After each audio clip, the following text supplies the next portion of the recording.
you carry a firearm and discharge your weapon in self-defense, you could face hundreds of thousands of dollars in legal fees and expenses. So carry the protection of CCW Safe, Self-Defense Legal Services membership. Upfront payment of all criminal and civil defense costs with no out-of-pocket for members. Unlimited defense budgets, unmatched legal expertise. Carry the same level of support police officers have. Carry CCW Safe, the highest caliber. And we're back. I know this is kind of an odd night, and Chris covered for me on Tuesday. I had a little bit of an issue in my home, so I didn't get to do my normal Tuesday episode, but that's okay because we got a good one for you tonight. I discovered black mold in my children's bathroom on Monday night and had to rip out a floor. So my luck for 2025 is still holding for you, those of you that know what I've gone through this year so far. So family's safe, kids are safe. I actually got a little bit sick. I don't know if you guys have ever been around mold, but it can make you sick really fast. So I'm actually still kind of fighting some of that crap off over the last couple of days. But I am joined by my partner in crime, my anti-communist friend, Mr. S2. More on that later. Actually, I'll just spill the beans. S2 and I behind the scenes have been working separately, but we're getting ready to put all of our gigantic heads together and bring you guys a multi-episode series on the roots of communism, the history of communism, and why it is evil and satanic when you actually get into the history of Karl Marx. And why it needs to be eradicated anywhere it shows its ugly head, because this is an evil ideology that does not need to be on the face of the planet. But that's coming soon. And it's somewhere down the lines, I think I may be able to arrange a guest who is a subject matter expert on this and what's going on in our modern time with communism right now. Yes. Yeah. Spoiler alert. Communism has just rewrapped itself in new wrapping paper. It's the same crap, just a little bit different tactics. So anyways, but on the opposite of satanic communism, tonight we're actually going to talk about a subject that is really, really important that we understand contextually and why it came to be. And that is the famous saying, separation of church and state. Before we get into that, I want to give you guys a quick shout out to our insiders we now call the Guardians. And this is what you are getting. And we are making an announcement. Before, we gave you guys a discounted price for our survival magazine. And that's what you're seeing here with these graphics. You now, if you sign up for the paid Guardian membership, $9.99 a month, and on Patreon, you get access to these for free. And they are a lot of money was spent on these magazines. They're very well done. The graphics are amazing, and they really will take you through a lot of different situations, give you guys input on those items that are covered in each one of these magazines. I don't remember off the top of my head how many volumes there are, but there are a lot. And you also get our essentials guide, which is this right here. That is a survival essentials guide that will get you through just about anything that you may come in contact with as far as a survival situation. You also get access to our Signal chat, which is just a bunch of amazing people sharing and talking throughout the days and sharing intel, sharing just a plethora of things there. So go ahead and go over to Patreon/Survival Dispatch and sign up today, or you can do on Substack. We have a Substack that you can do the same thing, and that is survivaldispatch.news at Substack. And there's a lot of really amazing things going on there. If you guys like what we do, you like the stuff that we're bringing to you, this stuff is a lot of work goes into it. And we labor throughout the day. I still have a full-time job where I work 40 to 50 hours a week, and I help run a range, help run a couple of other companies. when I have to prepare for an episode, it's a busy day and a lot of work goes into it. And Chris is always working. I tell you what, if you could see mine and his text messages back and forth on a daily basis, I think aside from my wife, he's the person I text the most. And we're constantly brainstorming on how to make things better. And that is all possible thanks to your support. And we would love for more of you guys to jump on the Guardians. And I said insiders earlier. It was formerly insiders. It is the Guardians. So go ahead and go over to Patreon or Substack and sign up today. We greatly appreciate that. And it helps us continue to improve and bring you guys better and better content and bring more and more of the information you guys want. All right. Now that all of that is over, we're going to move to our main subject. SB, do you have anything you want to share before we get into this, or are you ready to roll? I would say that to start this off is that, as Andrew Jackson, I believe, said, no nation can survive without its religion. Paraphrasing. Yes. Absolutely. And so we've all heard the phrase separation of church and state. It has become the most weaponized, one of the most weaponized lies in American public life, invoking silence on Christians, scrubbing God from public spaces, and justifying secularism. This country was not founded on secularism. This is easily debunked by just doing a little bit of research into original documents and what the founders actually said. It's the only acceptable worldview in government is secularism currently with our current layout, but that's not how we were founded. And this all stems from a early 1800s, 1802 letter. In 1801, the Danbury Baptist Association wrote a letter to then President Thomas Jefferson. And they were nervous about Baptists. We're a minority denomination in Connecticut. So back when the founding happened, and we'll get into this, I have a lot of evidence to share with you guys.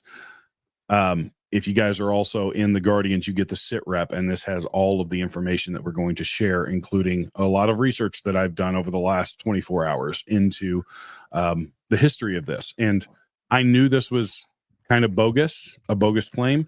I didn't know just how bogus it is. But the Baptists were a minority denomination, and back then churches within the states, certain denominations had a lot more power in the public square. And so the Baptists were worried where the Congregationalists still operated in a semi-official status. The Baptists feared that the federal government would someday establish a national religion.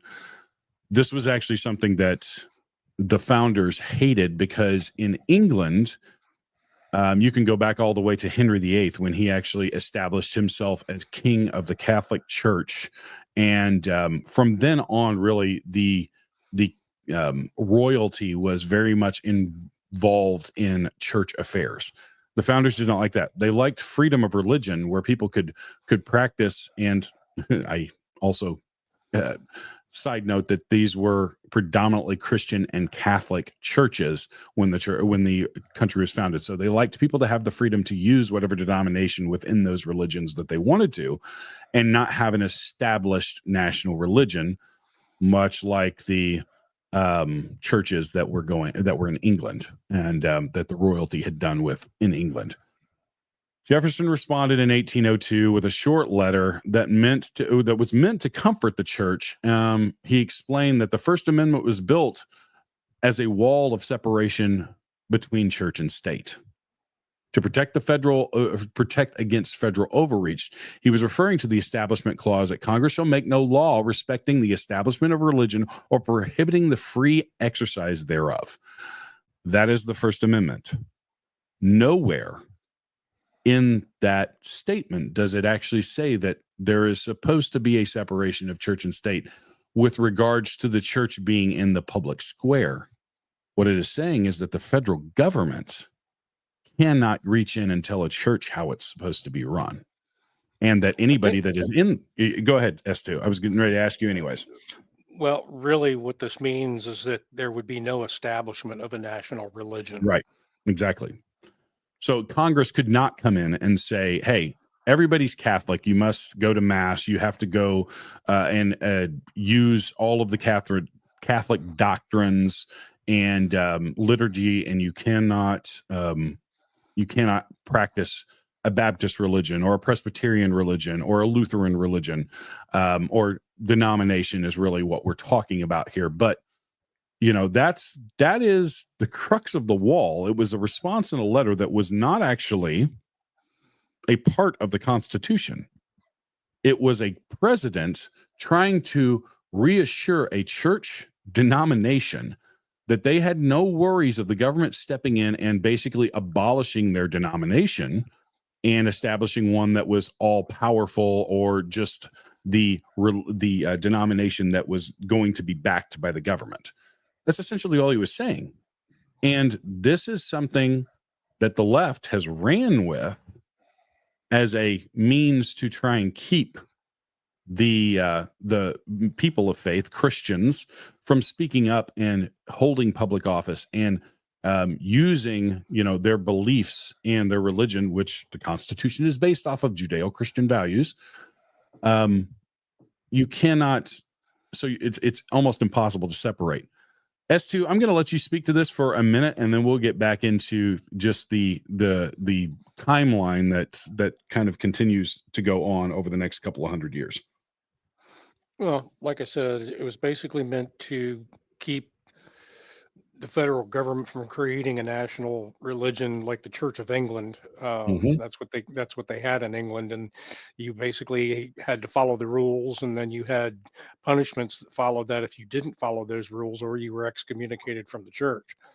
And if you were excommunicated from the church at that point in time, you basically became an outcast from society, and you just may as well leave society because you're never going to be back in it. Yep. Yeah.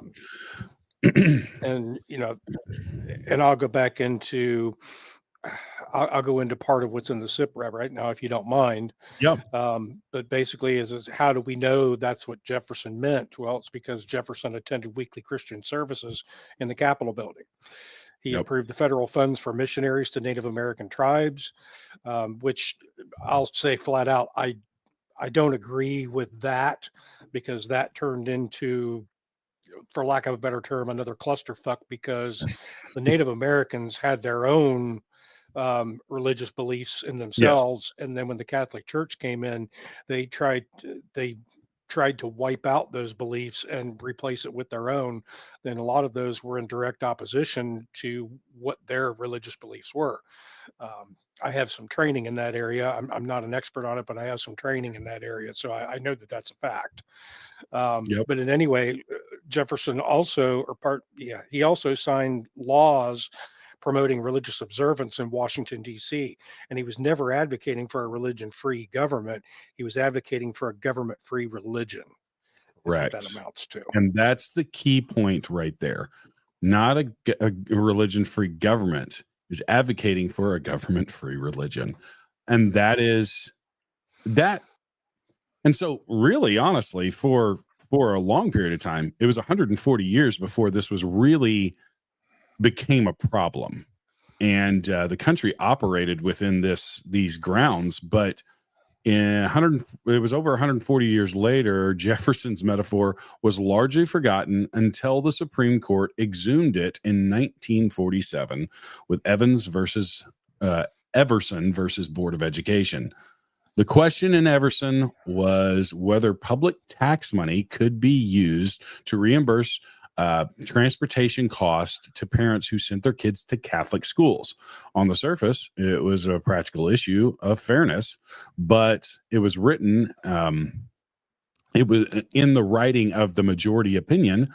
Justice Hugo Black leaned hard into Jefferson's metaphor. He declared that the First Amendment has erected a wall between the church and state, and that wall must be high and impregnable.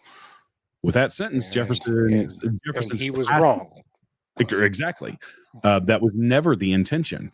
We're talking about, like, say I wrote a letter to S2, and 140 years later, the Supreme Court decided that my opinion needed to be the law of the land. That's literally. Now we're talking about a president's letter, but it was essentially just a response to a church's question. And now in 1947, the Supreme Court decides, oh, we're going to make this even more strong than a passing comment. This has to be high and impregnable wall between church and state. You can start to correlate 1947. So what happened about 2 decades later, 18 years later, I think it was 65, they took prayer out of school. So this started a snowball effect downward spiral to get us to where we're at now. With the sentence of Jefferson's passing comment was elevated to above the Constitution itself. The phrase never functioned as a quasi law, and never been debated, voted on, or ratified. So that's the key. They took a comment out of the letter and added it into the law as if it was a part of the Constitution. So I'm not sure if we have a troll in the YouTube channel right now, but we've got somebody in there saying, keep your church BS out of government. And I'm going to say this to this person right now.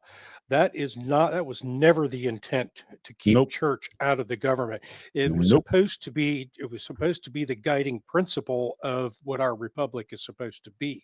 100%. So keeping the church out takes out your moral guidance out of it. And actually, the Bible, the very first Bible, was approved for use in schools because they taught kids grammar, they taught them syntax, they taught them morals from that. So for them to have banned that out of schools was a violation of the basic foundational principles of this country. Yep. And I'm sorry if it offends some of these Islamists out there, but you know what? You can go be offended back in your own country. Yep. Absolutely. I'll bring up a video when I get to this part. Charlie Kirk actually did an amazing job of debunking this bull crap in a Q&A session that he did. It's about a 5-minute video. I'll bring it up here in just a minute. We'll get through this. So what happened in the aftermath? So the aftermath, the wall became a precedent, as judicial law does. It's all about precedent. So what happened? 62 Engel versus Vitale, school prayer banned. 1963, Abington versus Shemp, Bible reading outlawed in schools. 71, Lemon versus Kurtzman, introduced a vague 3-part test. This is the Lemon test, as they call it, that made any public school expression of faith legally risky. Public Christmas displays, 10 Commandment plaques, and even moments of silence became battlegrounds. There have been many court cases along those lines since 1947. And this is the crux of this. So this is the aftermath of what happened. But what is it? And to respond to the person in the chat, what was it that the actual founding fathers said? S2, you want to take this portion? Well, this is most of them believed that a republic only could survive if its people were grounded in religion morally. Correct. And yep. George Washington said, of all the dispositions and habits which lead to political prosperity, religion, and morality are indispensable supports. John Adams, our Constitution was made only for moral and religious people. It is wholly inadequate to the government of any other. And Patrick Henry said, it is when a people forget God that tyrants forge their chains. And the founders did not want a theocracy, but they never intended for public life to be stripped of God. And I'll go on to add that I've said this a couple of times on other podcasts that we've had, that when the wall came down and Putin was asked what happened, why did communism take root? And his answer, being paraphrased here, we forgot God. And yep. What are they struggling? And they had struggled for many, many, many decades to put that back into their society and their government. Yep. So, and that's one of the reasons why the globalists and the communists have to destroy the United States and Russia, because we are the two largest Christian countries in the world right now. Yep. And they have, in order for their success to appear, those things have to be gone from our society. Yep. Absolutely. This is so. This is where I'm going to bring this this video in. Because this is a very good video. And I forget the guy's name that he's sitting, the man and his son that he's sitting on stage with. But this is not in the sit rep, so I apologize for that. But this is a very easily searchable video. I want to show you guys this. This is about a 5-minute video. Then I'm going to show you guys in the sit rep. I actually put the actual documents from each one of these states' constitutions from the 1700s. This shows you that you have to not think about this as just the Constitution. You have to think of the makeup of states. We were 13 states, or if you want to technically get down to the nitty gritty of it, 13 different countries that united together. So the term state is actually, when we hear about the deep state, we hear about the State Department, that is talking about a country. So the term state, while we use it as a part of this country, it really, when the founding happened, these are all individual countries that came together. We'll watch this. May not play the whole thing, but this is really, really important. An important point that Charlie does an amazing, masterful job. I really can't think of anybody that can do this stuff of religion and politics better than Charlie Kirk currently. Here we go. My friends that are, I was articulated yesterday by a couple of my friends that our country was not founded on Christian principles. So I want to see how, like, an argument that you guys can give me to combat that. The Declaration only refers to God 4 times in the Constitution. It doesn't refer to God at all, and it only articulates the structure of government. And is common law Christian in nature, or is it not? I can take it first. So this guy doesn't, whoever said that doesn't really know what they're talking about. So first of all, remember that we were a collection of states and colonies, and you need to read the state constitutions before anything else. 9 out of 13 of the original states required you to be a Bible-believing Christian to serve in government at the time of the founding. You could even in actually, all 13 out of 13 required a declaration of faith. 9 out of 13 required you to be a Protestant, except Maryland, which was Catholic, which still required a declaration of faith. In almost every single one of the original state constitutions, Pennsylvania included, they had, I profess Lord and Jesus Christ as my Lord and Savior in the original state constitutions. So you remember, we're a collection of states before that. Secondly, 55 out of 56 of the original signers of the Declaration were Bible-believing, church-attending Christians. You asked about common law. So common law is inherited from Blackstone, who was Christian. A common law is an outgrowth of the scriptures. So let's go to 3 principles of common law: medicines, due process, and jury of your peers. All 3 are biblical principles. So, and all wrapped into the ultimate biblical principle that you shall not favor justice if you are rich or poor, which is in Leviticus 19, right before the most famous part of Leviticus 19, which is that you should love your neighbor as yourself. But before that is that in the administration of justice, you shall not favor the rich or the poor, which is the idea of blind justice. We get that in the West, which is incorporated also in the New Testament ideal: neither slave nor Greek nor Jew, you're all one in Jesus Christ. So we get the idea of human equality. These are all biblical ideas. They're not Enlightenment ideas, which is they kind of get conflated at the time. But more importantly than that, they say that God was only mentioned 4 times in the Declaration of Independence. Well, that's a big deal. Okay. Laws of nature and nature's God. The last paragraph of the Declaration reads as a prayer. It says, we appeal to the supreme judge of the universe. Who's the judge of the universe? Jesus Christ, as it says in Revelation, that Jesus will judge the earth on his throne. So in the Declaration, they were praying to Christ our Lord as a prayer very specifically. Thirdly, as I said on stage yesterday, Deuteronomy was by far the most quoted book, religious or non-religious, in the time of the founding when they were putting together the Constitution, more than John Locke, more than Montesquieu, more than Blackstone. So the book of Deuteronomy, which talked about laws, customs, traditions. It was Moses' farewell address as he's about to say goodbye, say, hey, good luck in Canaan, guys. Here's how you should set up your form of government. But finally, and most importantly, let's look at actually what the founders said. John Adams famously said the Constitution was only written for a moral and religious people. It was wholly inadequate for the people of any other. The body politic of America was so Christian and was so Protestant that our form and structure of government was built for the people that believed in Christ our Lord. One of the reasons we're living through a constitutional crisis is that we no longer have a Christian nation, but we have a Christian form of government, and they're incompatible. So you cannot have liberty if you do not have a Christian population. So that's just a surface level belief. So then they'll go to the First Amendment, which has two parts of the First Amendment which get conflated.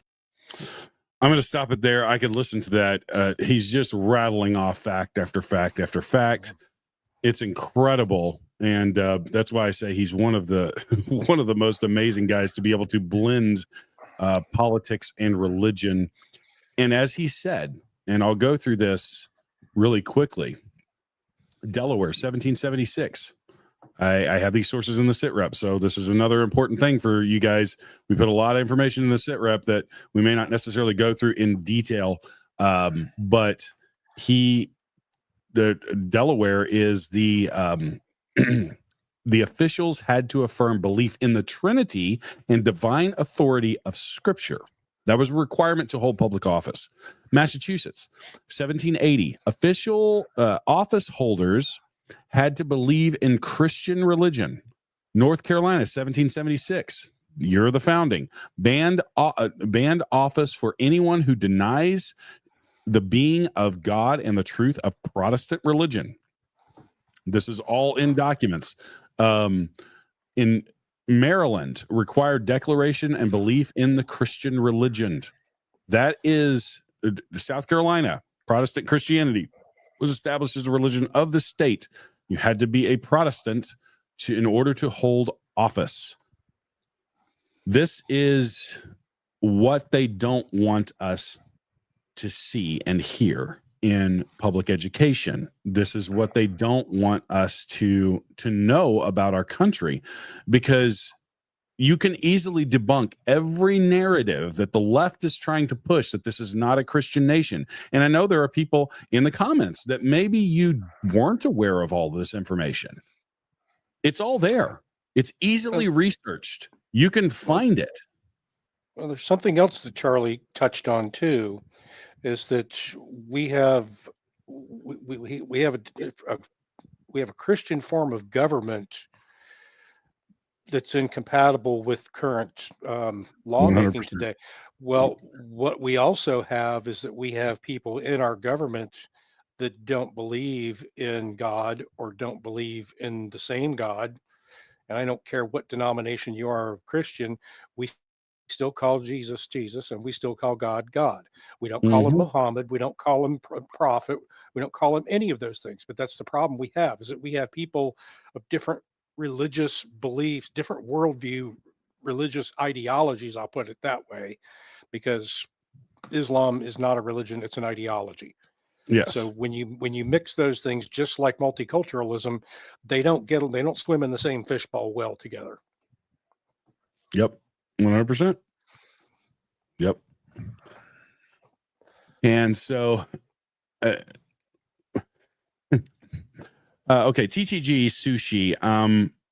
If you want the research, I have it. And here, I'll show you real quick that this is straight out of a constitution of let me find the clause here. And I will show you that it is straight out of a constitution of a state. Give me just 1 second here. Yeah, this is pull like up the page from the SITREP. And oddly enough, a lot of these references are made from Yale Law School. Right.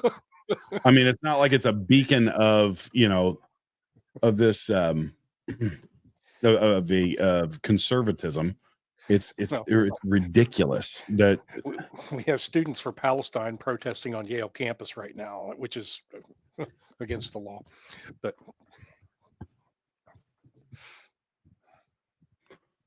oh Lord, we've got trolls. The founders were actually occultists that were hiding behind Christian faith. Of course they were. Gosh, you people are stupid. well, I'm going to kind of defend that statement a little bit there, because we did have a number of our founding fathers that were Freemasons. And Yes, I will give you like that. that, Yeah. Freemasons is a cult. Yes, I agree.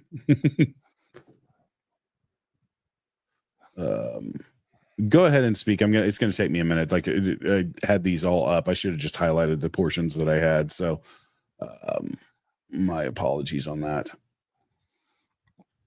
If you want to continue on with the stuff of the lemon test, talking about 1971, and then I'll come back in. Give me just 1 second. Yeah, just pop the sit rep up on the screen with that chart that you have in there.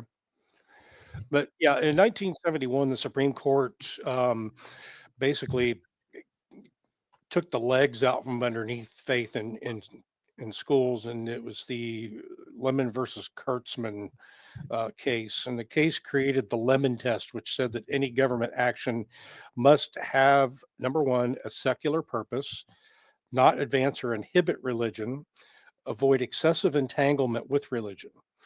Now, what was that result? We had prayers that were banned in schools. We had Christmas displays. We couldn't have nativity displays anymore on public grounds. Even moments of silence and prayer were declared suspicious. But the government didn't become neutral. It became hostile to Christianity specifically. And in its place, a new religion emerged. We have pride flags that became the new stained glass. We have ESG scores that replaced biblical ethics. We have diversity training that became a form of liturgy. We had drag queen story hour that replaced Sunday school. And we didn't get neutrality. What we got is wokeism in a clerical collar. So you can see from this example here, I'm not going to say it's the beginning of the end, but I'm going to say that what's happening right now is, and to put it in terms of current, we'll call it the Great Awakening to religion is occurring again in this country. Yeah. So there's a serious case of revivalism going on right now, and I like to say that Charlie Kirk is heading that up in a very good way, because he's talking common sense. And somebody Yeah. made a comment in the chat before That that he's Charlie Kirk, anti-abortion, or he's pro-abortion. yeah, and that's completely false. Yeah. Completely false. If you've ever seen him on college campus get hit from a college student with an abortion question, he basically puts that flat down on the floor. Okay, I'm not going to entertain TTG anymore. You're obviously trolling.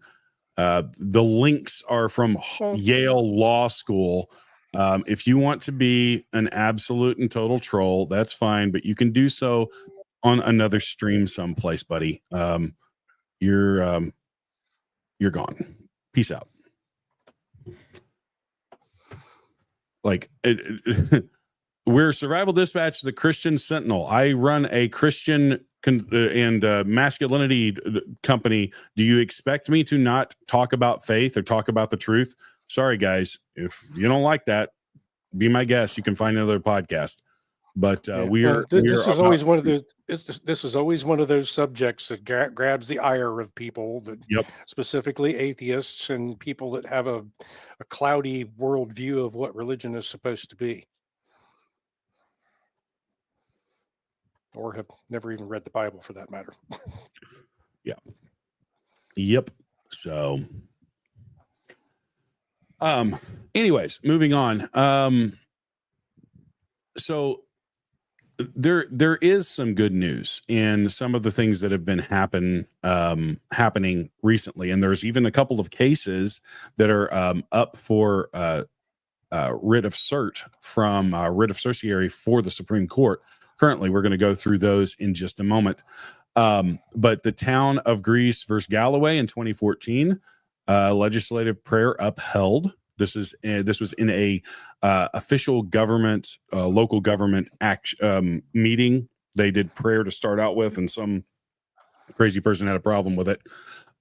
Kennedy versus Bremerton. That was just 3 years ago. This was the famous coach that led prayer at the 50-yard line and was sued as a result of it. I mean, think about that, guys. is that not insane? Like, I played high school sports, and we prayed before every game. It was just a part of the culture. Athletics and prayer go hand in hand. I mean, you see injury timeouts in the NFL, guys are getting down on their knees as a show of support, and a lot of them pray when these kind of things happen.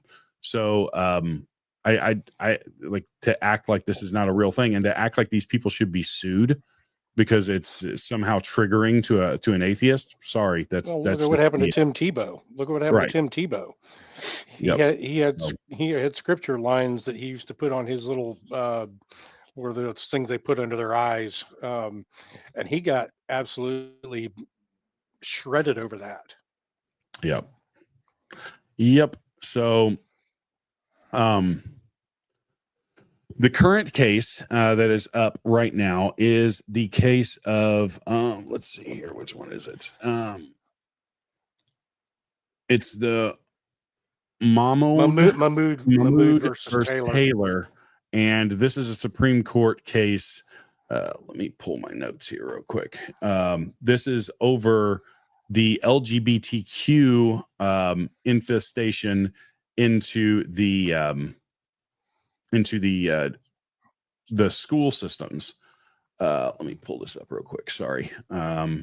I have too Basically, many what it things amounts to is that you have parents from Christian, Muslim, and Jewish backgrounds that are that are suing to opt their children out of the LGBTQ doctrination, i.e., being forced to be participate in that. so subjected to, or having to do readings in class of these porno books that are in the schools.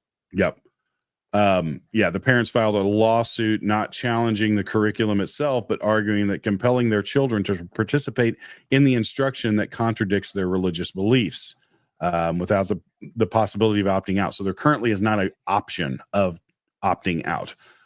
Once again, this is why S2 and I have both said, pull your kids out of government schools. Like, unless you are very, very, very, very confident in your school board, which actually, ironically, where we live, we have, I go to church with the majority of the school board at the school that my wife teaches. And they're very strong Christians and stood up during COVID, all of that kind of stuff. But you have to be careful because those elections can shift. Always be prepared to pull your kids out, because in the words of Vodi Bakum, how would you send them to Caesar? How you send your kids to Caesar and not expect them to return as Romans? If they're being indoctrinated in this stuff, there's a reason why this stuff runs rampant. And the other one that is up right now for a writ of certiorari is the state of Oklahoma. And this is actually a bold move by the state of Oklahoma to kind of return to more of the founding principles. It's the Oklahoma Statewide Charter School Board approved Saint Isidore of Seville Catholic virtual school as the nation's first publicly funded religious charter school. Oklahoma Attorney General challenged this approval, arguing that it violated the state and federal laws, including the Establishment Clause. The Oklahoma Supreme Court agreed, ordering the board to rescind the contract. Petitioners have sent this up basically through the court system, and it is at the Supreme Court.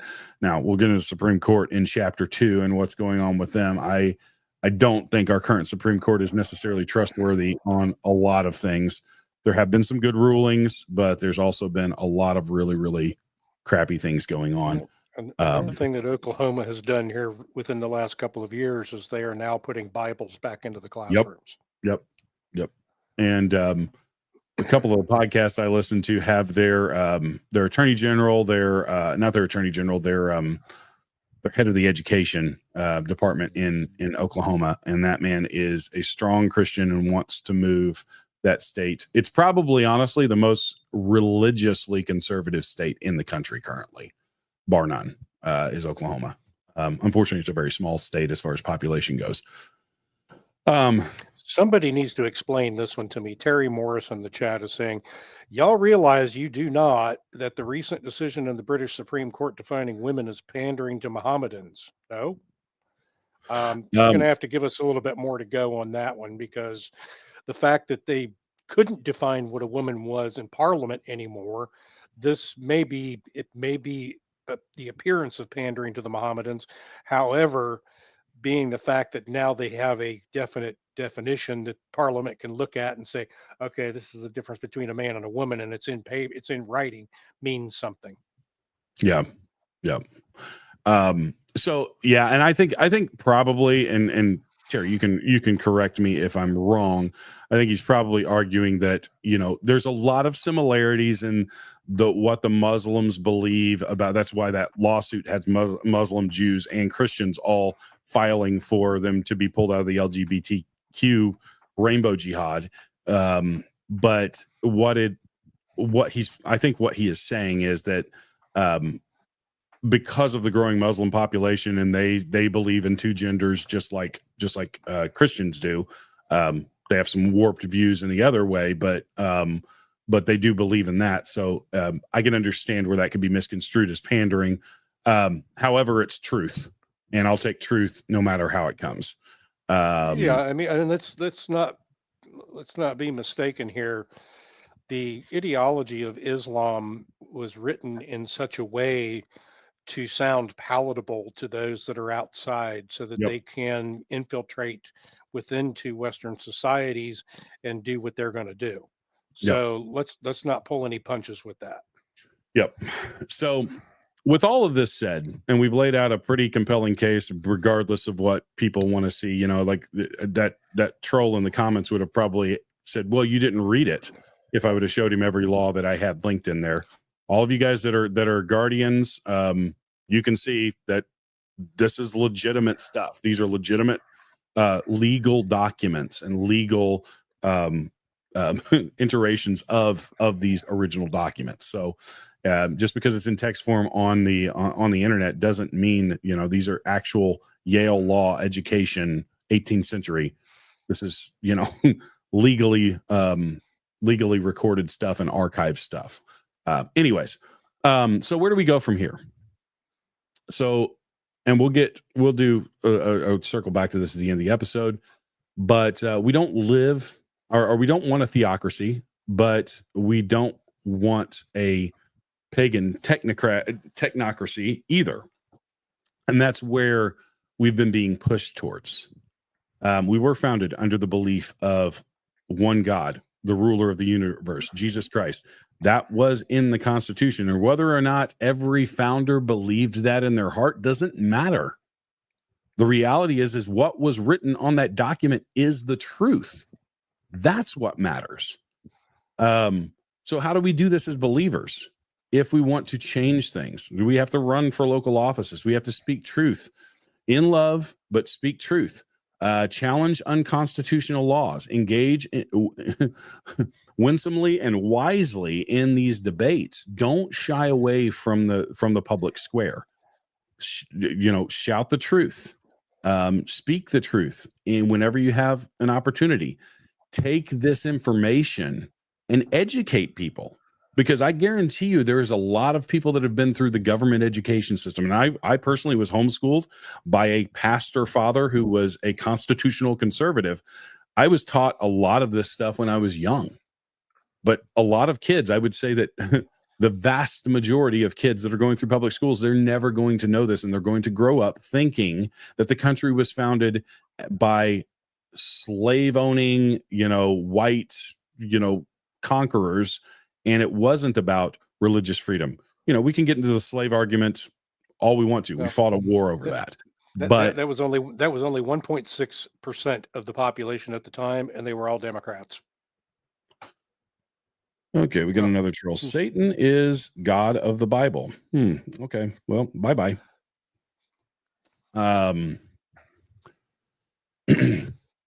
So we need to let the wall come down. The phrase separation of church and state was never meant to exile God from the public square. It was meant to prevent the government from installing a pope or a crown-funded denomination, such as what was going in England. This was a direct counter to what the kings of England had done in history. And what they did is because the vast majority of the population was religious, they would put themselves in control of the church, and then they would control society by changing the way that the church did laws. I mean, Henry VIII famously did this so he could get divorced. So, yeah, this is all, we cannot have men or a man in control of a church. And that's true of even pastor level stuff. You have to do it biblically. But it's time that we remember that render to Caesar the things that are Caesar's, but render to God the things that are God. And government belongs to God. God established government. When Charlie was talking just a minute ago about the book of Deuteronomy, we base government structure off of what God told Moses in the desert that was written down in the book of Deuteronomy. Direct correlations. So The Bible is the instruction book for life, period. Correct. So I'm going to go through some of the stuff that is said in the Bible. So let's move from Jefferson to Jesus. What is said? Romans 13, 1-4. Governing authorities are instituted by God. They are God's servant for your good. And what's unique about this country, I'm going to go on a little bit of a side note here. This was the argument that so many preachers in 2020 got wrong, is that they said, well, the government and because of the education system, they don't realize what's the first words of the Constitution. Is it we, the president, we, the Congress, we, the Senate? No, it's we, the people. We actually are the governing authorities in this country. It's a beautiful thing. And so we do have the right to stand up according to our Constitution and to stand up and say, no, you're out of line. We are not going to follow that rule. We are not going to give you our rights. Matthew 22:21, Jesus said, render to Caesar that which is Caesar, and unto God that which is God. It wasn't a spiritual divorce. It was a jurisdictional distinction. 1 Peter 2:13-17. Christians are called to submit to civil authorities, but the submission is for the Lord's sake. What that means is, if it is within the bounds of your religion, if it is within the bounds of your faith, then yes. But if it is not, that's when you stand up. Psalm 33:12. Blessed is a nation whose God is the Lord. And I truly believe that's why America has been such a blessed nation, is because of the founding, and it's daily being attempted to be torn apart. Proverbs 29:2, and this is the last one. When the righteous increase, the people rejoice, but when the wicked rule, the people groan. I think we can all understand. We can all understand that over the last 5 years, in all reality, the difference between somebody who, and Dave Kemp actually just wrote an article over on the Righteous Savages Substack. You guys can go over there and join for free and read the article on is Donald Trump a Christian and does it matter? And it's a beautiful article. It's really well written, and it basically lays out a lot of the reality of stuff. And the reality is Trump is giving credit to God a lot, whether he believes or not. That's not for me to say. I'm not the judge over Donald Trump, but he is speaking about God, and he is giving credit to God for a lot of things. And it's hard to do that if you don't have some form of belief. So anyways, S2, I'm going to let you close this out, and then we'll move on to chapter 2. Hang on a second here. I was pulling some stuff up. I don't really have anything more to say on the matter. I think we pretty much have covered a good portion of this, that if everybody's got the sit rep, they can go in and they can look at the laws that our country was based upon, or in some of the states' constitutions that were there. And I guess the thing that I wonder now is that in looking back on those laws that the states had, being that I happen to reside in one of those states and I'll be moving to one of those other states very soon, as to whether those laws still exist. Yeah. And if they do, then it's time that we insist that those things be brought back into our state legislatures and demand that they be followed. Because I agree. You can't pass other laws if you're not willing to obey the supreme law. Right. Well said. Well said. So, you know, the whole reason that we are putting this stuff out for you guys is because we want you guys to be the most educated in the room when it comes to these debates. I have people that say things that are not true because they're not informed. And I want you guys, I want our guardians, our righteous savages, all of those people that consume our content to understand, you know, making the argument is one thing, but having the tools and the knowledge to be able to do it, and to do it eloquently and articulate points, that's how you win arguments, and that's how you change people's hearts and minds, because, you know, if they see that the truth is coming out of you, then they go verify it and they say, okay, well, maybe I can trust this person for other things. It opens up a lot of opportunities to change minds. And I think that's really where we're at in this country. A lot of people are shifting their beliefs and their ideologies over to closer to ours. And I think it's a time for us to take advantage of that and really put the pedal to the metal. Yeah, So- here's something funny that I'm going to add to this as we continue on talking about things. There was a statement made early on and at the beginning of this movement that we call the Great Awakening, where it was going to be, I can't remember even how to paraphrase this, but it was going to require that people readjust their entire belief systems when they find out everything that's been going on and everything that is going on. Mhm. And I find that to be so true, because that's exactly what we're seeing out there. And for me anyway, I picked up the mantle of something a while back, and I was part of another organization that I all of a sudden became a leader of that, or of that group for a particular regional area. And my reputation has always been based on, I don't, for lack of a better term, I don't put out bullshit. If I Right. can't back it up with fact and demonstrable fact, not just say that I heard this from so and so, if I can't back that up with demonstrable fact, I don't put it out there. And as a result, I have a lot of people that this is how I got to be where I am as far as S2 is concerned, because I am a credible source of information. I go out there and I look for the truth and I find it. If I can't find a source of that truth, then I don't put it out there. Yep. And I think that this is the truth that everybody's looking for now. And they're going to have 100%. to turn to the Bible to be able to discern what the truth is, because it's going to get harder. Yeah. But especially in the age of information overload too, man, we see there's so many false narratives out there on the right and the left.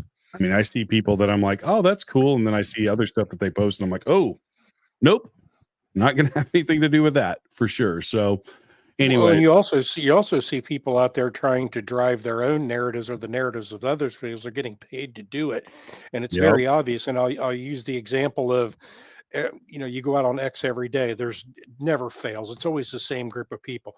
Cash and Bongino aren't doing anything. They're not doing a thing. Blah blah blah.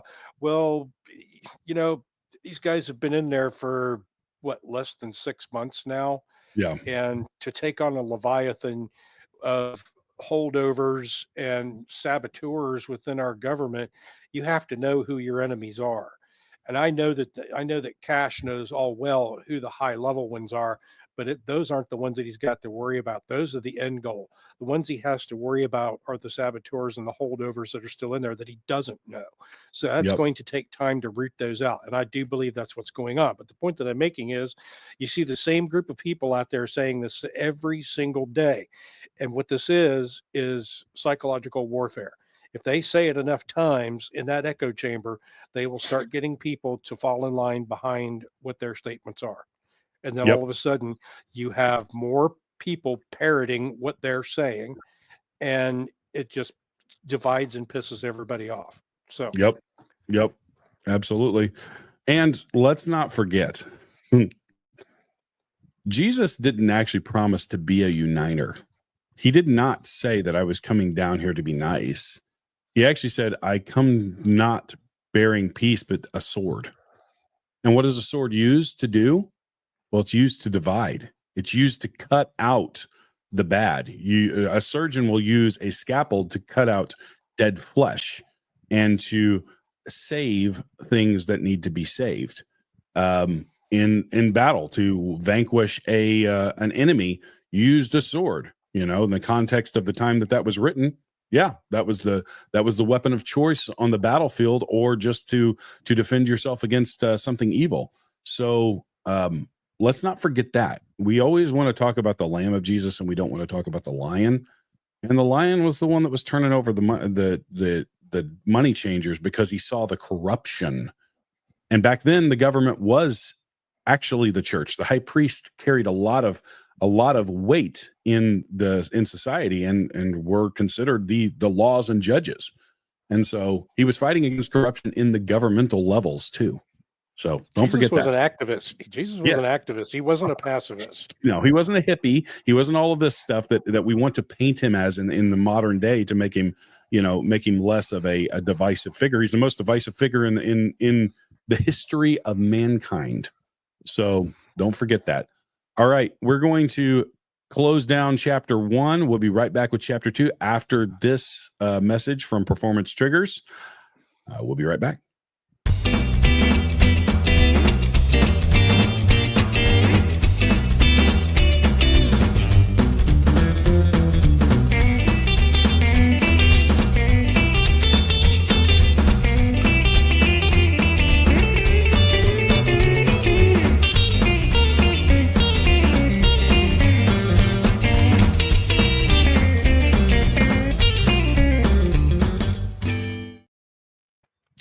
All right, Performance Triggers. They make amazing triggers for all of your firearm needs. So go over there and check them out.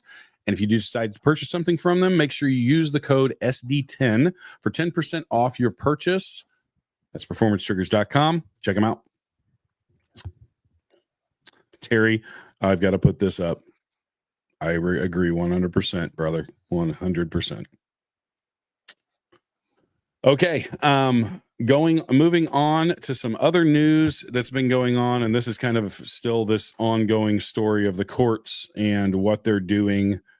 Giordano Bruno, why does Supreme Court Chief Justice John Roberts give criminal aliens more rights and better due process than the patriotic Americans prosecuted for J6? Why? S2, what's your opinion on that? He's blackmailed. Something, that's for sure, and that is a very highly likely situation. He's also a knight of Malta. Yeah. Here we go from Fox News. Detained migrants given 12 hours to contest deportation under Alien Enemies Act. ICE document says. So, what are your thoughts on this?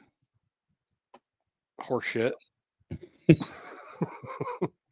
didn't give us 12 hours to tell us they were coming. We ain't going to give them 12 hours to tell them they're going. Yep. So, yep. Okay. Moving on. Chief Justice Roberts. This is from Bannon's War Room. Davis, Chief Justice Roberts needs to be careful on siding in favor of illegal criminals. Because this is a 90-10 issue with the American people. Once the Supreme Court loses the confidence of the American people, it loses everything. And I will point this out about John Roberts. He is a very egotistical, narcissistic man. He thinks that he is the arbiter of decorum and keeping both sides at bay. So what you'll see, if you look at the history of John Roberts, Chief Justice John Roberts, when a Republican is in office, he sways to the left. And so he thinks of himself as the balancer.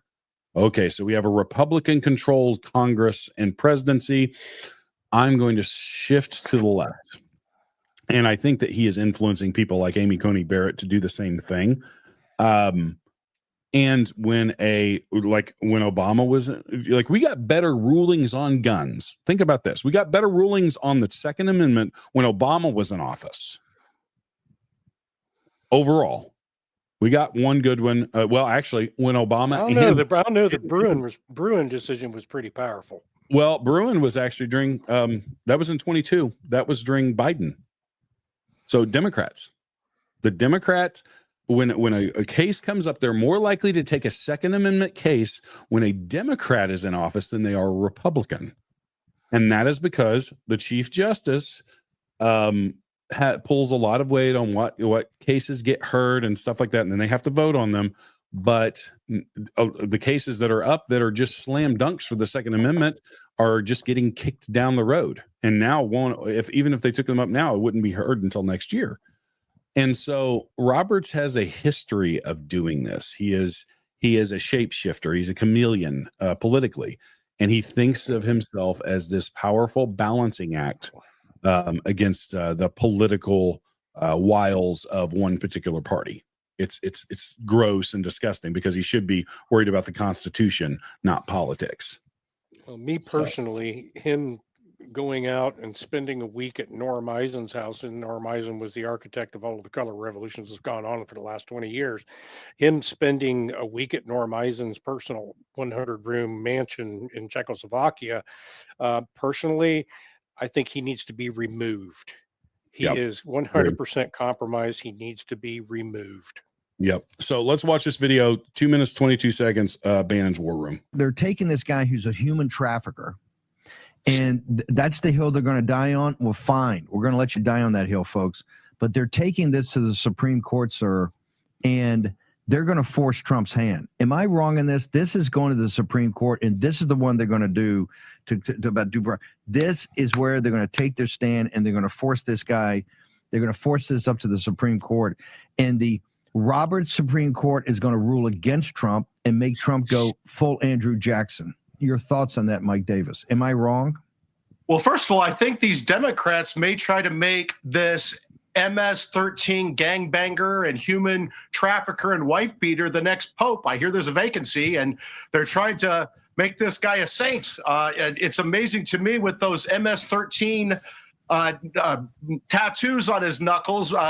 Maybe that papal ring will cover that up. You know, when he's wearing the Pope's ring, it's going to cover up those MS-13 tattoos. These Democrats need to find and promote better heroes, because this guy is not it. I know that Chris Van Hollen, the Maryland senator, wants to go down to El Salvador and have margaritas with these MS-13 gangbangers, these terrorists, but the American people are not on their side. This is like a 90-10 issue. And I would say to Commanding General John Roberts on the Supreme Court, who thinks he is going to tell the president when he can and cannot deploy military operations, send planes out of our country with terrorists to get these terrorists the hell out of our country. Be careful what you're doing here, Commanding General John Roberts, and your lieutenant generals, your 6 lieutenant generals who joined you with this lawless, dangerous, unprecedented ruling on Good Friday. Once you lose the legitimacy of the American people as the federal judiciary, once the Supreme Court loses the confidence of the American people, it loses everything. I was a former Supreme Court clerk. I'm not a Green Beret. I can't go enforce the Supreme Court's orders. And so if the American people are not behind the Supreme Court loses everything. And what he's talking about is their legitimacy. Yes. Their reason for existence. Yep. And I'll add one more thing about this MS-13 guy. Everybody's running around saying that he's a dad. No, he's not. Yep. He's got one of his girlfriend, whatever you want to call her, apparently had kids with another man before they got together, and he tried to get custody of those kids. So he's not a dad either. Yep. So this is from Mike Benz. He's retweeting Breitbart News. This list is insane. Full-scale lawfare, which they hoped to get rid of until the midterms. Here we go. In the last 24 hours, judges have ordered the Trump administration to bring back another illegal alien from El Salvador, restore funds to schools practicing DEI, restore funds to sanctuary cities, drop a proof of citizenship mandate, for voter registration. Is the Supreme Court, or is the judiciary just controlled opposition?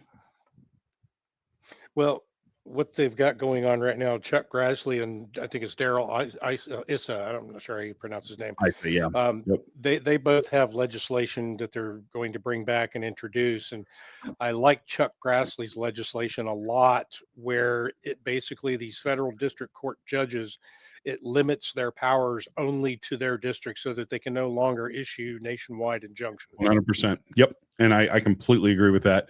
That was never the intent of the judiciary in the Constitution. In fact, the only judicial court that's mentioned in the Constitution is the Supreme Court. Now, I understand when you have 330 million people in a country, you have to have lower level courts to handle lower level things. That's ironically biblical too. When you actually watch the book of Exodus and how Moses set up the judges across the board, he was the one judge for Israel, and then he said, "Well, I can't handle this with many people," so he appointed lower level judges, lesser councils. Yep. But yeah, this is insane that they think this, and we have to break that up. Ironically, Grassley is from a state that's one of only 2 states, or maybe the only state, that's actually impeached its own Supreme Court justices. I think there were 2 of them impeached in the state of Iowa. Steve Deace, who's on the Blaze, was instrumental in helping that happen. And they are one of the, I think they're the only state to actually impeach state level Supreme Court justices through their legislature. So Grassley probably knows a little bit about that. There's another little tidbit about Grassley too. Grassley's been on the Judiciary Committee for 40 years, over 40 years. Yep. And did you know that he's not a lawyer? Really? I did not. Really? He's a farmer. He's not a lawyer. Well, being from Iowa, that makes more sense. Which tells me that he's using common sense to do his job for 40 years. Right. So don't agree with everything he's doing or has done in the past, but there we go. Yep. Jesse Kelly, you guys aren't following Jesse Kelly. I love Jesse Kelly, former Marine, has a great talk show. He gets real fiery sometimes, and this is I have to say I agree with a lot of this, and it's sad that we are here, but yeah. Minute 29. Not only should the Supreme Court be completely ignored by the Trump administration, anybody, officer of the court or otherwise, who tries to step in should be arrested and thrown in prison themselves. And if the Supreme Court wants to push the issue, the Supreme Court should be dissolved entirely. Completely disappear the entire Supreme Court. Why do I say that? Because you do not have a country and cannot and will not have a country if they can import 20 million people without the court stopping them. And the second we try to do so, we are told there's due process, there's the lower court, you have to do it the right way. This is the rule, this is the law, but what about the I don't care about your legal arguments either. Well, Jesse, what about the writ of habeas corpus? None of your arguments mean anything to me at all. Can I deport foreign barbarians as fast as they brought them in? If the answer to my question by you is no, then I don't care about anything else you say. I don't care about your education. I don't care about your justification. I don't care about your Constitution. I don't care about the rules. I don't care about what Reagan said or Washington said or I don't give a crap. If I am not allowed to deport foreign barbarians as fast as the demons can bring them in, then your argument sucks and I ignore it completely. And I don't celebrate where we are. I want to be clear about that. This is a terrible place to be. I can't believe that we are here. Not only should the That's powerful, and I mean it leads us to a bad place. But honestly, I think we're already there in a lot of ways. Because there's a level of irony in what he just said too, because when Obama ejected illegals from the country, I believe it was quite a few of them. The courts had nothing to say about it. More than Bush. Yeah. They had nothing to say about it. When Clinton did it, they had nothing to say about it. And when Bush did it, they had nothing to say about it. So now why all of a sudden do we care? and he's only deported like 150,000 people. I think it's somewhere in that world. And Obama did like 8 million. Mhm. And not a freaking word was said. That's the Yep. thing that's mind blowing. Is it's like, and they're prioritizing criminals first because that's what Tom Homan wants to do. And what in the world are we doing? And I agree with Jesse's terminology there. Foreign barbarians. These are not people that will assimilate to our culture.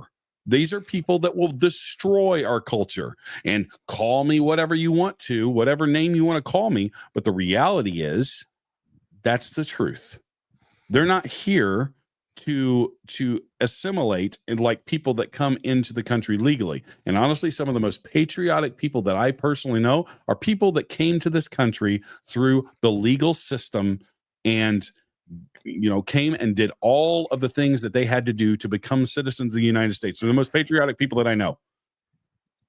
And they are also really royally pissed off about the fact that 20 million or 30 million or however many it was over the last 4 or 5 years came in and are destroying the things that they worked for. And that's the reality of it, guys. We cannot allow this to happen. And the court is they're playing a very, very dangerous game, as the guy said on Bannon's War Room. They're about to lose the confidence of the people. And then people, look at the polls on this. This is a 90-10 issue. Nobody wants criminals in our country that are going to rape our kids, that are going to kidnap our kids, that are going to make our neighborhoods less safe. It's not a race thing. That's a fact thing. Turn it over to you, S2. This is biblical. They said there would be lawlessness, and that's exactly what will happen if the Supreme Court is dissolved, or if people just start saying, I'm not going to pay attention to them. But they need to stay in their lane. And Yes. I think Trump or somebody in his cabinet had a stroke of genius. Basically, they waited on the Supreme Court decision to come back or a judge to make a decision on something, and they came back and said, no, DHS can't do this. So what did they do? They turned around and they deported like a whole bunch of illegals. They used the DOD to do it because it only applied to DHS. Yeah. Lower class citizen, I fear that you are probably correct. There is at least a portion. We're already in one. Yeah, we're in a cold civil war. Let's not mince words tonight. We're talking about truth. We've spoke a lot of truth tonight. Let's just keep doing that. We're in a cold civil war. We have been since 2016 when Trump won the presidency and he turned the left into insanity. Not because he did anything insane, just because he somehow draws that out of them. What we're in right now is actually a low intensity conflict, civil war. It's not completely kinetic, but it's not completely cold either. Yep. And here's an interesting tidbit from 2018. Chief Justice Roberts was responsible for all 11 FISA court judges who allowed the illegal spy ring on Trump. And here's a list of them. Coincidence? The man hates Donald Trump. And you don't have to like Donald Trump to do your function within the government. Talk to Dan Bongino. He was actually a Secret Service agent for more Democrats than he was Republicans. He was on Obama's detail. He was on multiple Democrat details. Do you think he would have taken a bullet for those guys? Yep. Because he's a man of honor.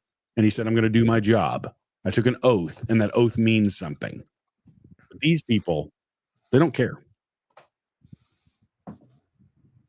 Anyways, from James Woods, I do have to say I do love Carolyn Levitt, even though I just found out her husband's like 60 years old, which is kind of odd because she's extremely attractive in her mid-20s. But hey, maybe he's wealthy. Here we go. You said Hey,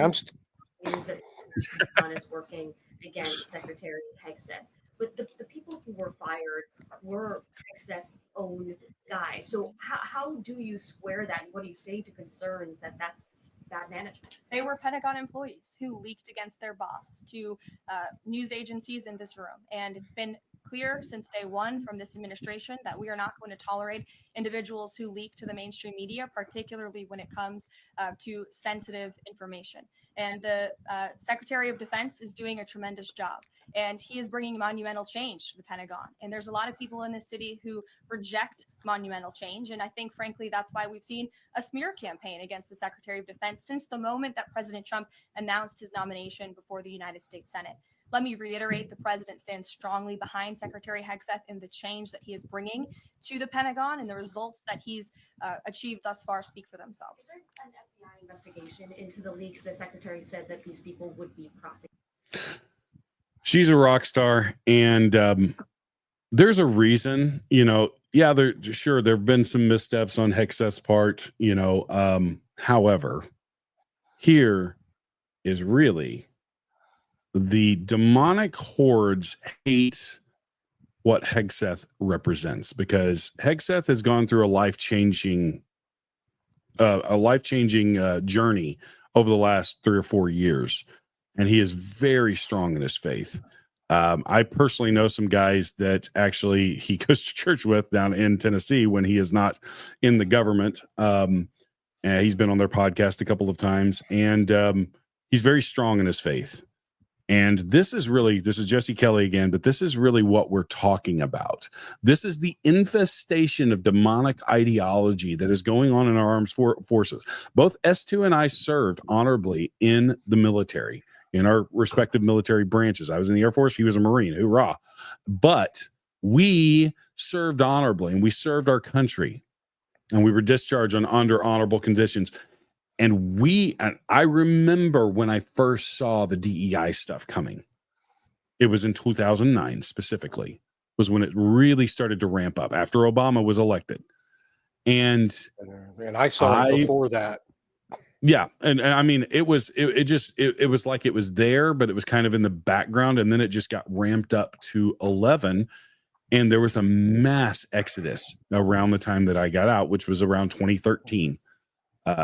And it was clear that there had been an ideological shift, because I was, 7 years in, and all of a sudden everything shifted. We weren't even doing our jobs most of the time. We were going to sensitivity training and diversity training and all this other stuff. We weren't training to win wars, to break stuff and kill people. We were training to be the inclusive, BS, emotionally sensitive communist, good little communists. And that's what it really is. But let's watch this. Do you remember Linda Fagan? Coast Guard, Commandant? Do you remember? Maybe the name Fagan rings a bell. We currently have nearly 40% women enrolled at the Coast Guard Academy. I'm really excited about the talent and the diversity that I see coming through the academy. Really excited about the diversity of it. Is she excited to make the Coast Guard more lethal, better, sharper? No. She's excited. The Fagan way is excited about, do we have enough women in here? Do we have enough gays in here? Do we have enough? But Fagans are everywhere. We have a Fagan problem throughout the United States government. You could go to every single military branch. Fagan. IRS, Fagan. The ATF's all Fagans. The whole thing. Every single branch of the government has Fagans throughout it. And this is our problem. You have to get these cancerous Fagans out of the government, or they will destroy your organization, just like they destroyed Disney, just like they destroyed Hollywood, just like they've got it just like why you have to see, and racism in the end zone in the NFL. You thought the Fagans were just in the civilian world? There's a Fagan in every single office building in the United States government. You see, today it's one Fagan, but then who does she promote? She's looking for little Fagans. Fagans who will carry on the Fagan way. And then this Fagan, one Fagan becomes 3 Fagans, becomes 20 Fagans, becomes 100 Fagans. Soon, geez, your entire officer corps, Fagan at every single daggone level. This is what I have stressed over and over and over again about the FBI, about the military, about things like that. I am happy we are removing some of these tumors. Some of these tumors you cannot possibly cut too deep, because once you get a faggot in there, they will do the only thing communists know how to do. Communism. We have a lot more work to do. Really appreciate the pronunciation of that name. And man, like, that's what I say. If you're not following Jesse Kelly, he is unapologetically hilarious and very, very blunt. He's one of my first morning listens. Yes, he's got a great podcast, and I mean, he's a big student of history too. Even though he's a crown eating Marine. No offense to this too. Yeah. I like the grape ones. Don't forget. Excuse me. Anyways, yeah, and that's in reality. And I'll frame this a little bit different, kind of what I said earlier. This is demonic. It's a demonic takeover. What did we start off with in this episode? We started off that this country was founded as a Christian nation. Why do you think communism keeps trying to get into this nation? They don't have to infiltrate Islam. They don't have to infiltrate all of these other Buddhism, all of this stuff. We did that on Sunday with the Easter episode. Why do they target us? It's because of what we represent. Flawed, yes. Issues, yes. Did we compromise at the founding with slavery? Yes. And we'll get into that sometime too. But the reality is, this is the beacon of what a nation founded on the principles of the gospel, of the Bible. And it's an affront to the demonic hordes of communism and socialism and the LGBTQ rainbow jihad. That's what this country represents, and that's why they want to tear it down. That's why they work so hard to do it. It's the premise of communism, which is the disbelief of God. Yep. And it's pretty much, and I'll make a comment to what Jesse is talking about here. So I made a statement to my wife, I guess it was probably late last year, because I started noticing a trend that the feminists were starting to come back on the scene again. Well, the feminists have been gone for so long, and now all of a sudden we have men in sports beating up girls and things like that, that the feminists didn't need to be around. Well, the feminists are starting to come back again. And they're starting to build their strength around that feminist movement. The feminist movement is a communist movement. And we're going to start seeing all of these different sub movements start to gather strength and momentum again, because they're all starting to come together and act as allies, and they're all communist constructs. Even the whole queer ideology is a communist construct. It's designed to remove gender from society and make everybody all the same. Because if you can remove that, you can remove the categorization of people. If you remove the categorization of people, then you remove the gender identity of people. And if you remove the gender identity of people, then you don't have anything. Yep. It's well, and what was and this is what we're talking about. This is a demonic attack. What was the first thing that God did? He created the world. He created man and woman, and he told them to be fruitful and multiply, subdue the earth, have dominion over it. Created Adam first. Yep. Created Adam first, and then he created Eve from his rib. Yep. And he created the family, which is what has been the strongest part of the United States building into the nation is because we had the strong family units that went to church on Sunday together, that believed in God, that prayed together, that did all of this stuff. And over that period of time, and it's like I said earlier, 1947, that was when that first court case that established that there should be a wall between church and state. And that, if you watched that, I bet you that date would show you the beginning of the decline. And it took several years to get going, but buddy, now we're the roller coaster on the first drop now. And it's going down quick, and we have to return to this stuff, guys. Anyways, last couple of slides for chapter 2. Imtiaz Mahmoud, Muslims living with Hindus, problem. Muslims living with Buddhists, problem. Muslims living with Christians, problem. Muslims living with Jews, problem. Muslims living with Sikhs, problem. I don't know how to pronounce that one either. Buddhists. Maybe you should read this. Muslims living with atheists, Muslims living with Muslims, big problem. This led to they're not happy in Gaza. They're not happy in Egypt. They're not happy in Libya. They're not happy in Morocco. They're not happy in Iran. They're not happy in Iraq. They're not happy in Yemen. They're not happy in Afghanistan. They're not happy in Pakistan, Syria, Lebanon, Nigeria, Kenya, Sudan. Where are they happy? They're happy in Australia. They're happy in England. They're happy in Belgium. They're happy in France. They're happy in Italy. They're happy in Germany. They're happy in Sweden, the US and Canada, Norway and India. They're happy in almost every country that's not Islamic. Who do they blame? Not Islam, their leadership. They're not their leadership, not themselves. They blame the countries they are happy in. They want to change the countries they're happy in to be like the countries they came from, where they were unhappy. Where they're not wanted.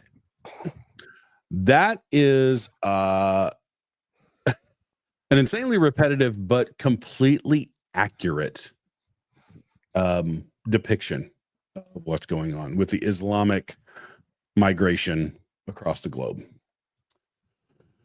And that is it for chapter 2. We're going to move right into chapter 3, which we get into a little bit more of the funny stuff, the fun stuff, the zany stuff, with a little bit of sarcasm and politics thrown in. Let's start with this one. Some of you guys may have seen this before, but it is absolutely hilarious. This is my Woodmiser LT40 wide hydraulic sawmill that I use daily. This is my Nintendo 64 with Diddy Kong Racing, which I use daily. This is my Woodmiser LT40 wide hydraulic. She's taking a very specific pose to show off not the saw. Yeah, So, I got it. Here we go. America AF. Something is not adding up. The logic of this lady is unbounded. Rights, but we can't define what a woman is. But also men can be women. And no uterus, no opinion. But also men can get pregnant. Men are oppressing us. But also, it's okay if biological men take over our spaces and our sports. Women are so over-sexualized in this culture, but it's empowering if women are the ones sexualizing themselves. Are you guys quite done yet? Like, are you okay? Rights, but we can't define what a woman. Boy, howdy, right? Yep.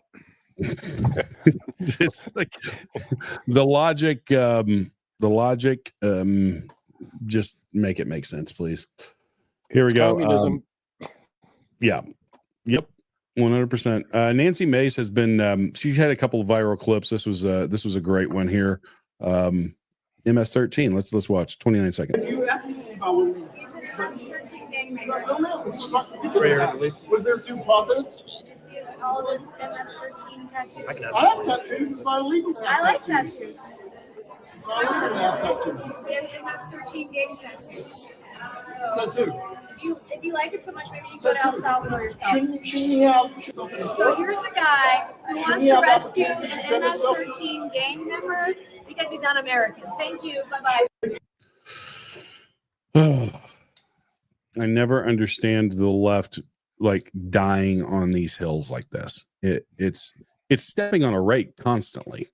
It's insane. They have no argument to defend what their stance on any of this. They just don't. Yep. 100%. Here we go. This is a really cute video. A young girl who could not recognize her boyfriend while under anesthesia falls in love with him again. Let's watch this. This is really cute. You look a little weird, but you're cute. Yeah.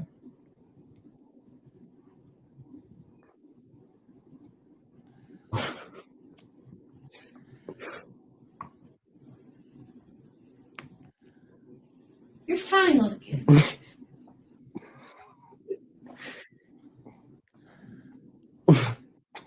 I am so high. I like you. Yeah. I think Think. What do you think? you're cute. Blow your mind right now. You want to know how? That cute guy's kissing me.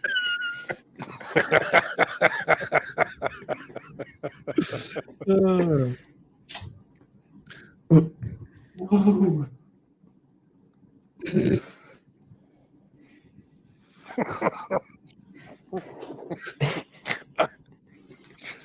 I am so high. You're right.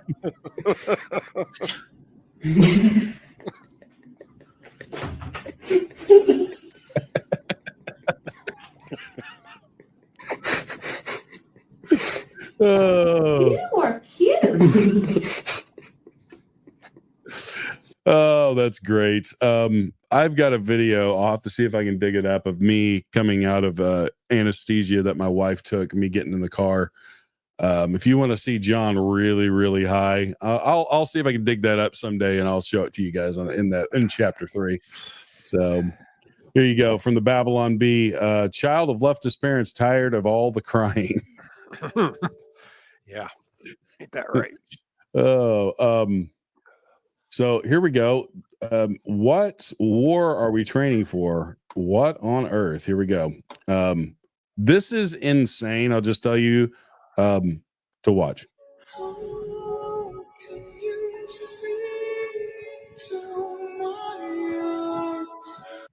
going to mute the, we'll get a hit from YouTube if I play that music. So I don't know if you guys know this, but that is insane strength to be able to do that stuff. She probably weighs like 99 freaking pounds. I mean, that's true, but yeah, that's still pretty impressive. So I used to see that shit in the gym. It would drive me crazy. Could you take your gymnastics shit down to the fucking gymnastics gym? Well, the catching the ball with the feet is pretty impressive, considering that was like a 30-pound ball. But anyways, moving on, filters have, well, I'll just play it. Let's laugh a little bit.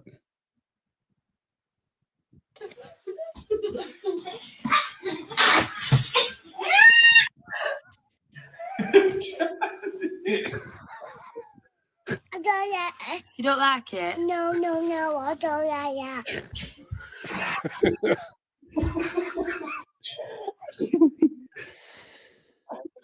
Damn.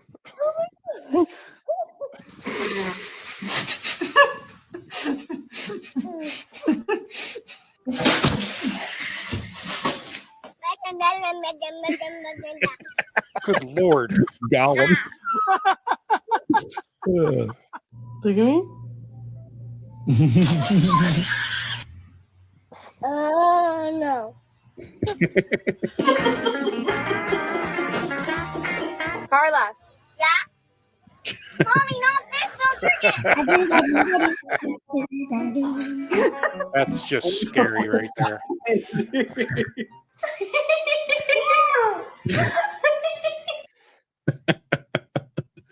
Oh, sometimes you can just have some fun. They have some new filters for dogs too. Here we go. Ball. Whoa! Whoa! Whoa! Are you the boss of this house? Come here.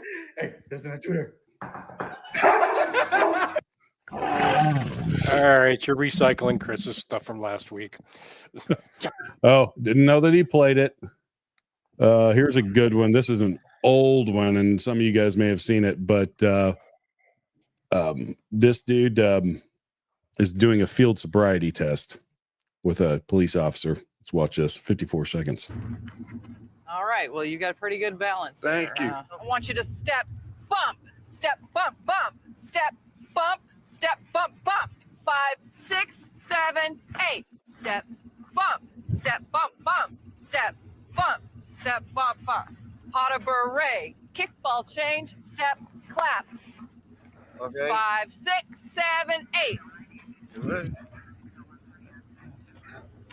You know what would be good is if you hitch kicked and then you kind of did that and then That was good. that would be That was really good.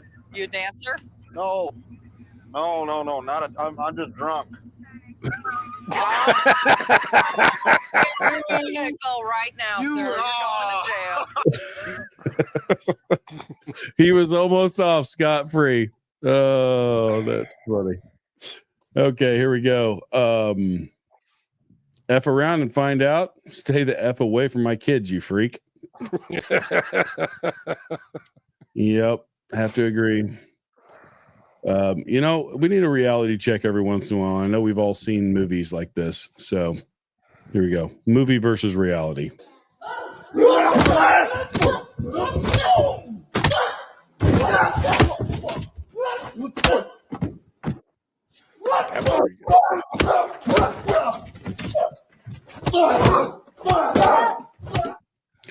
Unfortunately, that's true.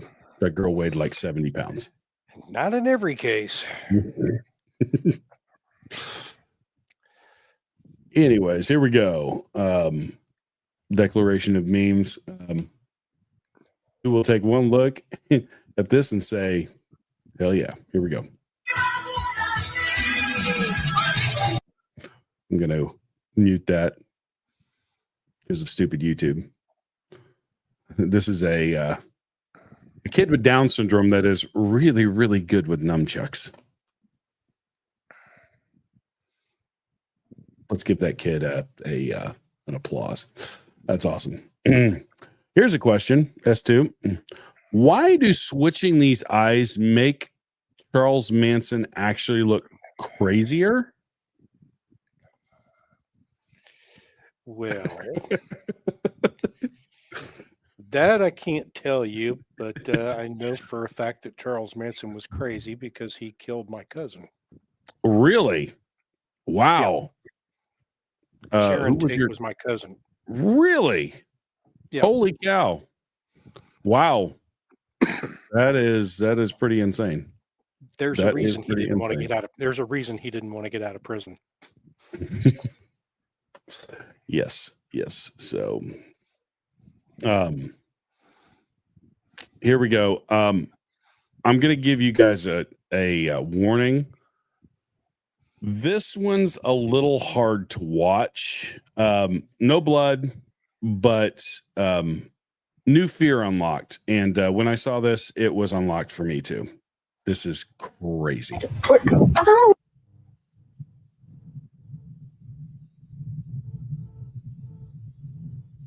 Whoa. Yep.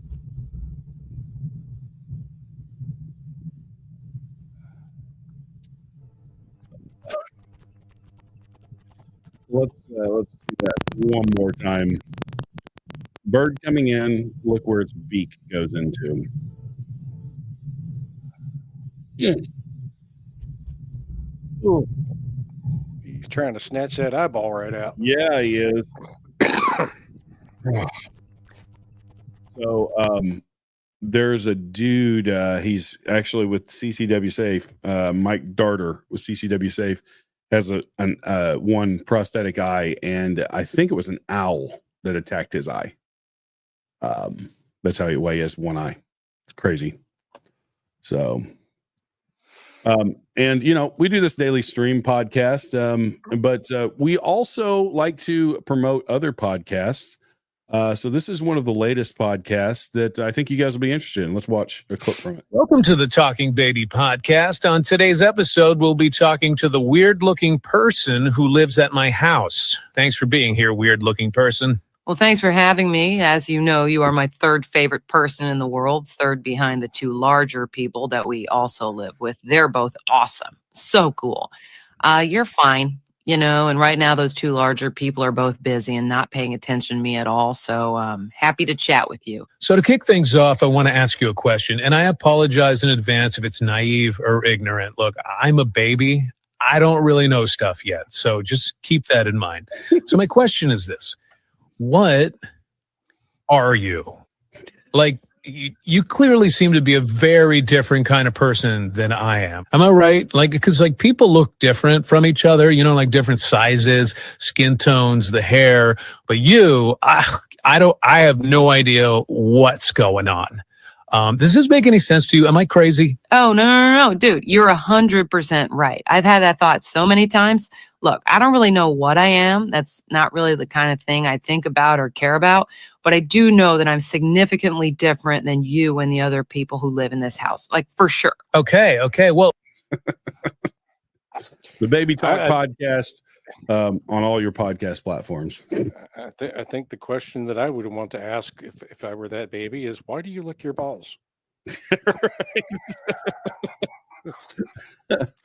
And finally, leaked behind the scenes videos of Dave and I doing our training, and we're really kind of PO'd about this because we spent a lot of time trying to look extra tactical on the range.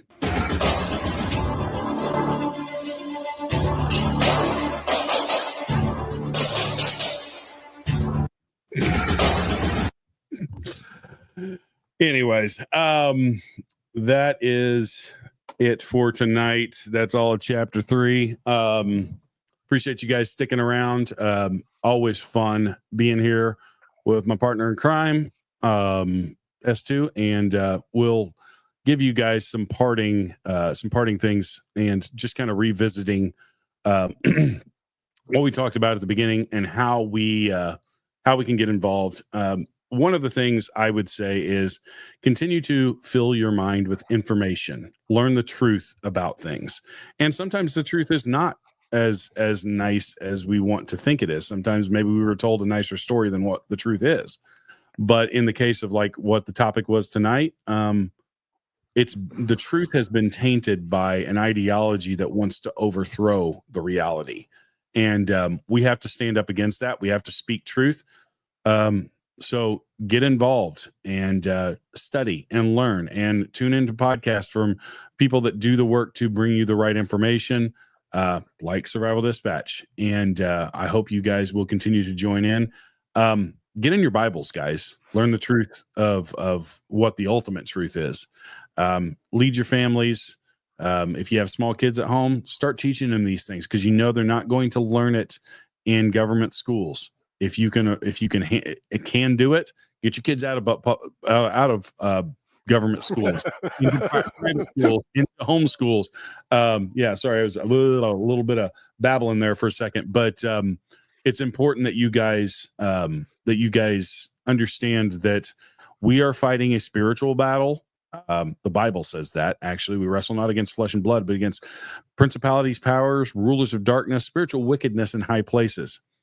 And some of the people that are doing evil in the world are under the influence of those evil spiritual things.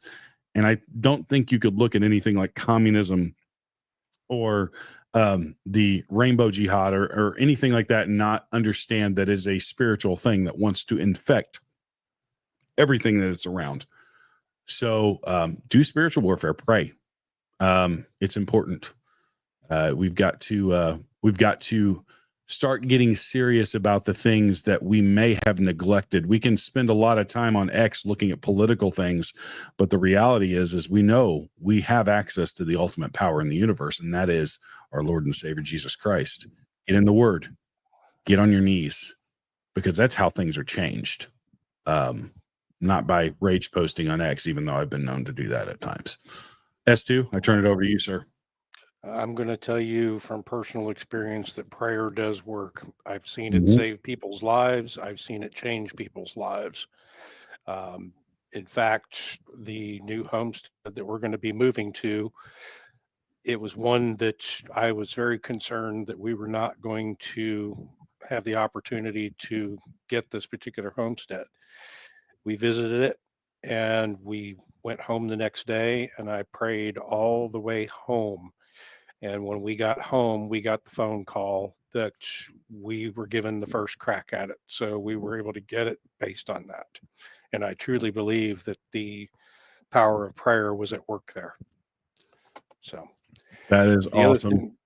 The other thing that I can say is the midterms started back in the day the congressional address ended. So what I'm going to tell everybody is when the midterm campaign season started that evening after it was over, and they know that they're not going to be able to get anything done at the federal level. So they're coming after our local elections. Make sure you know who your local candidates are. Make sure that you're voting for the right people. And by all means, do not let these pass by. People oftentimes don't vote in the midterms. They oftentimes don't vote in municipal elections. You need to pay attention to every single one of them. They are all that important right now. So get 2 people in your neighborhood and get them out there to vote in these midterms. If you have municipal elections, do the same thing. We've got to have the turnout to fight against us. If we don't, they're going to steal it again. And they will make all of the difference in the world at the local level. So we can't let them take that. We've already taken ground. Keep the ground. Don't cede it. Yep. That's 100% true. Real quick, guys, don't forget, if you like the content, if you like what we're doing, if you like the direction we're headed, we're going to be doing a lot more deep dives on the episodes where I'm hosting into different things. I kind of teased that we're going to be doing one on communism. That'll probably be a multiple episode series that because there's a lot there and a lot of history that we need to carve through. But we're gonna call out the false idols. We're gonna call out the wicked ideologies, and we're going to, pursue those, and we're going to sound the alarm because that's Christian sentinels. That's what we do. And so stay tuned. And if you guys like this content, go ahead and go over and sign up for the Guardians. This is a really, really important thing for you guys. And as we said earlier, you now get for free all of the survival magazines, Forum Survival Dispatch. Lots of money went into these very, very nice looking e-magazines that there's multiples of them. You get that access to all of those to download, to put on your devices to read. And you get that when you sign up, $9.99 a month. For the Survival Dispatch Guardians. You also get the Essentials Guide for Survival. You get the access to the Signal Chat. You get the Daily Sit Rep, which has all the information that we go through on it. And you also get behind the scenes. You get the streams on Saturday with Chris and the Aftermath streams. And we just continue to bring this content to you. We have a lot of things in the hopper. I'm going to be traveling down to Georgia soon to do some work with Chris early May to do some testing of products and things. So we're going to be bringing a lot of that stuff to you. If you want to sign up, go over to patreon.com/survival dispatch and sign up for $9.99 a month. And you can get access to all of that. Or you can go over to Substack, and that is survivaldispatch.news at Substack, and all of that stuff is available there. A quick shout out for Righteous Savages. We have a lot of really awesome things coming down the pike. I just got Jared Hudson to come back on the podcast. If you guys don't know who he was on Sean Ryan's, very outspoken Christian man who's doing a ministry to help with human trafficking. And we actually discussed, I'm going to be going down there and helping them out with some ops for fairly soon too. So that's going to be an awesome experience as well, to be able to help change lives by getting my hands dirty a little bit. But go over to our Substack, Righteous Savages. All you have to do is look for Righteous Savages Unfiltered, and you will find us. Or you can just search Righteous Savages on Substack, and you'll find us. We're publishing articles just about every day now on things, and we have a bunch of gear reviews and informational videos coming out. Dave is doing a bunch of reaction videos to police shootings and just situational awareness type things that'll be coming out very soon on our YouTube and our Substack. So don't forget to do that. It's absolutely free to sign up. You can also support us financially if you want to as well. But that's it. We are down to the end of the episode. I appreciate you guys coming by. And as always, I don't like to leave an episode without closing it in prayer. And so we're going to do that right now, and then we'll let you guys go. So let's bow our heads. Heavenly Father, I thank you once again for this opportunity to speak to so many people that are like-minded, that believe in you, and that are concerned with surviving for their families, for the country, that I believe you were instrumental in helping found this country.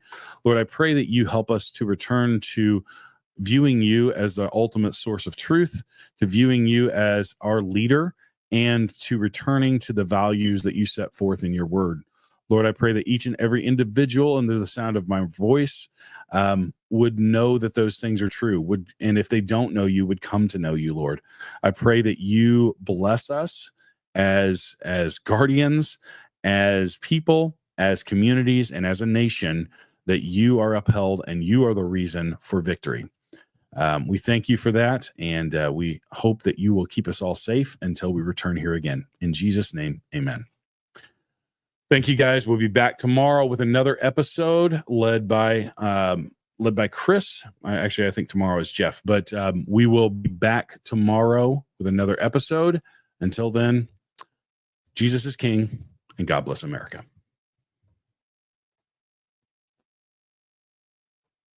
Right now, we are in the midst of a supernatural war. This is a war between light and darkness. It's a war between good and evil. It's a war between Christ and Antichrist, with demonic forces, highly organized, totally ruthless, committed to destroying you. And that those demon powers will attack your mind, and attack your body, and attack your marriage, and attack your finances, and attack your children, and attack your relationships, and attack your church. Put on the whole armor of God and stand beside me and take the word of the holiness of the Father. Fight the good fight of faith. Resist the devil and he will flee from you. He says then you need a breastplate called righteousness. But he doesn't stop there. He says you need something for your feet. They better be shod with the preparation of the gospel of peace. Then he says you need a shield, and it's called faith. He says in verse 17, you need a helmet. You need something to guard your mind. You need a helmet called salvation, and you need a sword of the Spirit, which is the word of God.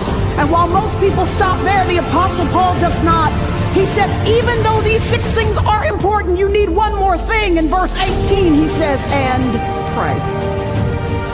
And for those of you who name the name of Christ, stop allowing Satan and his demonic goons to destroy your marriage. Put on the whole armor of God and fight back.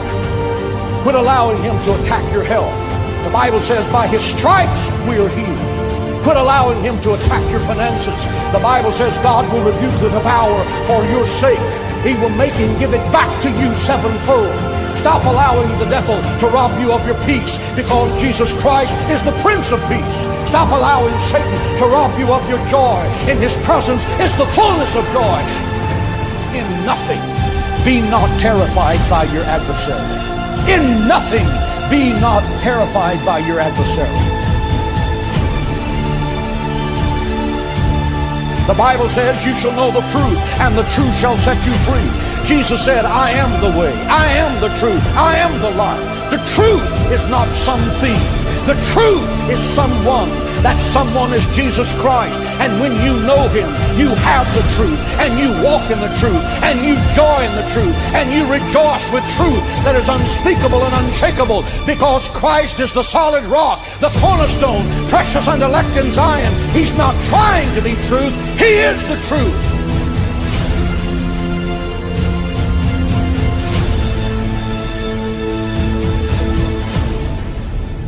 I want to put on the whole armor of God and come out fighting with fresh fire, that I can be counted worthy to be numbered among the New Testament saints.